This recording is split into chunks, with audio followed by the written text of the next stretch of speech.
آج کل کا ایک بہت بڑا فتنہ ہے کہ ٹی وی پروگرامز میں مختلف اینکر آ کے بیٹھ جاتے ہیں، بعض دفعہ کوئی سیاستدان بھی آ کے بیٹھ جاتا ہے، بعض دفعہ اور کچھ لوگ آ کے بیٹھ جاتے ہیں۔ وہ کیا کرتے ہیں؟ وہ اپنی رائے دیتے ہیں شریعت کے اوپر۔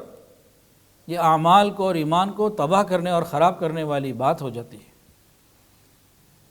کہ اپنی رائے کو شریعت میں داخل کرنا، یہ ان لوگوں کا بنیادی مرض ہے کہ اپنی رائے کو شریعت پر مقدم کرنا۔ جی میرا یہ خیال ہے، بھئی شریعت کا علم اللہ نے نبی علیہ السلام کو دیا، نبی علیہ السلام نے صحابہ کو دیا، صحابہ سے آگے تابعین، مفسرین، محدثین میں چلا، اور یہ سلسلہ چلتے چلتے نبی علیہ السلام سے علماء کرام تک آج موجود ہے۔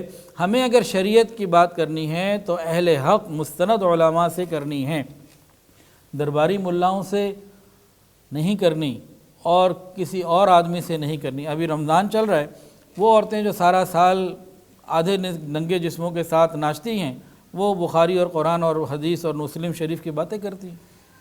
دیکھیں، کسی بھی گناہگار آدمی کا اچھی بات کرنا یہ بری بات نہیں ہے، بہت اچھی بات ہے، لیکن اس کا مقصد یہ ہو کہ وہ توبہ کر چکا ہو اور آگے دین پر چلنا چاہتا ہو، اور اس بات سے خود بھی دین پر چلنا چاہتا ہو اور لوگوں کو بھی دین پہ لانا چاہتا ہو۔ لیکن یہاں مقصد کچھ اور ہے، اس کو ہمیں بہت سمجھنے کی ضرورت۔ اپنی رائے کو شریعت پر مقدم کرنا یہ ایک بہت بڑا فتنہ ہے جو آج پھیلتا چلا جا رہا ہے، پھیلتا چلا جا رہا ہے۔ اللہ تعالی ہماری حفاظت فرمائے۔ دیکھیں، ساری دنیا کے تمام معاملات میں ہم اس پر عمل کرتے ہیں۔ صحت کا معاملہ ہے، ڈاکٹر سے پوچھیں گے، وکیل سے نہیں پوچھیں گے۔ کوئی قانونی معاملہ ہے، وکیل سے پوچھیں گے، کسان سے نہیں پوچھیں گے۔ کوئی کاشتکاری کا معاملہ ہے تو ہم کسی کسان سے پوچھیں گے، وہ کسی طبیب ڈاکٹر سے تو نہیں پوچھیں گے۔ تو ہم ہر کام میں اس کے ماہر کی طرف متوجہ ہوتے ہیں، right person for the right job.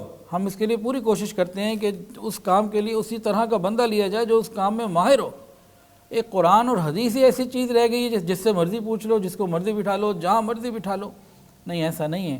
تو اپنی رائے کو شریعت پر مقدم کرنا یہ ایمان کو خراب کرنے والی چیز ہے۔ اللہ ہماری حفاظت فرمائے۔